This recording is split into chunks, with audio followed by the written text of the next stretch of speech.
Я работаю продавцом. В последнее время не хочу идти на работу. Появилась агрессия к людям.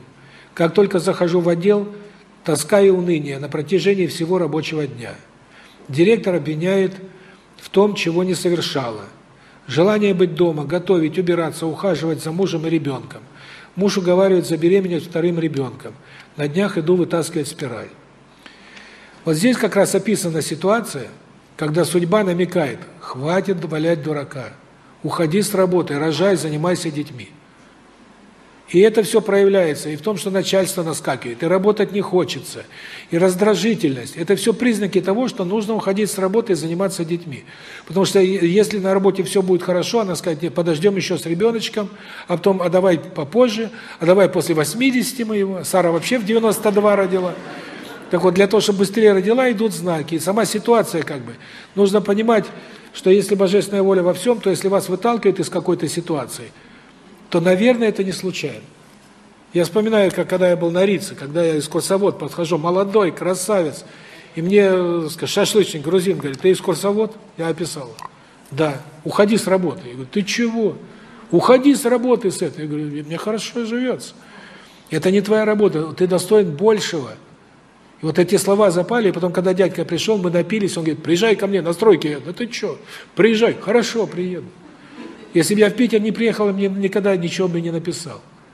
Поэтому надо верить внутреннему ощущению. Не надо бороться с судьбой. Нужно понимать, к чему вас судьба подталкивает. Вот многие говорят: как реализовать свои жизненные силы, как найти работу, вот как стать художником, как стать космонавтом. Нужно стать творческим человеком. Главное наше предназначение – это любовь и отдача энергии. В любой форме, кем бы вы ни работали. Вы совершенствуете через отдачу энергии, не по престижной работе. Есть хорошая индийская, сказать, такая притча, когда человек говорит: где мне найти духовно просветленного учителя? Где найти человека, который внутренне, сказать, совершенно пребывает в безмятежном состоянии? Ему говорят: есть такой один человек в нашем городе. Это мясник, рубит мясо на рынке. Вот приди и посмотри, как он работает. Поэтому не имеет значения, по большому счету, чем ты занимаешься. Главное твое внутреннее состояние. И чем больше ты отдаешь энергии, тем больше любая работа, которой ты занимаешься, становится произведением искусства. Даже мести улицу, даже убирать улицу можно красиво. Можно с внутренним состоянием. Вот я, чем бы я ни занимался, в принципе, у меня получалось. Почему? Потому что я хотел достичь максимума в любой работе. У меня, если я чем-то занимался, я старался в этом достичь чего-то. Но при этом у меня было ощущение, что все-таки это не мое, и я менял, как говорится, галсы. И вот когда мне всегда нравилась философия, и вот когда я начал заниматься лечением людей, помогать им, вдруг я понял, что это прикладная философия. Если я правильно понимаю, человек выздоравливает. Если я его неправильно сориентировал, у него болезнь не проходит. И это для меня открылось познание мира. Но к этому меня подталкивали именно где-то и мои ощущения, а где-то, извините меня, когда я решил с этим закончить, когда я понял, что это опасно. Там такие знаки пошли, что едва-едва выжил. Поэтому нужно, еще раз говорю, нужно не головой искать свое предназначение, а нужно понимать, что чем больше мы отдаем любви и энергии, тем больше мы развиваемся на любой работе. А дальше уже по ситуации, если мы внутри гармоничны, мы получим именно то, о чем всю жизнь мечтали. И каждый получит именно то, что такое счастье. Это реализация своего внутреннего предназначения.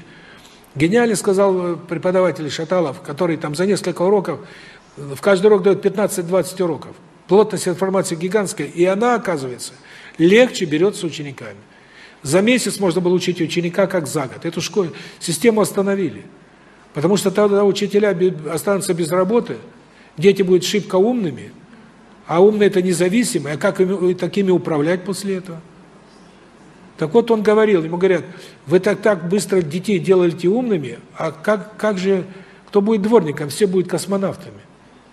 Он говорит: вы не переживайте, космонавтами захотят стать ровно столько, сколько надо, разнарядка сверху придет. А кто-то захочет стать дворником при любых способностях. У каждого, сказать, есть свое внутреннее направление. Один будет счастлив в одном, другой в другом. Поэтому наше внутреннее предназначение реализуется тогда, когда у нас высокий уровень гармонии и отдачи энергии. Дальше не переживайте. То, что вы хотите, вы получите. И это будет соответствовать вашему внутреннему состоянию счастья. Все логично, все нормально. Так вот, что касается детей. Сейчас главная проблема – это до предела загрязненные души детей. Если чистка начнется быстро, вот сейчас на семинаре чуть-чуть чистка пошла, ребенка легкие отказывают, насморк, понос, рвота обычная и так далее. Это чуть-чуть просто, так сказать, вышел какой-то слой. Теперь представьте, если пойдет чистка, как говорится, в течение года полная, шансов мало. Царствие Божие приблизилось, это так называется. Поэтому лучше сейчас добровольно проходить эти моменты, меняться. И тогда, когда этот процесс пойдет уже автоматически, без пощады, без остановки, тогда мы, может быть, его и не заметим. Значит, главная задача на перерыве – абсолютная внутренняя доброта. Людей нет, есть божественная воля. Если кто-то кого-то зацепит или толкнет, нет проблем. Все свыше дано. Улыбайтесь, радуйтесь, 40 минут перерыва.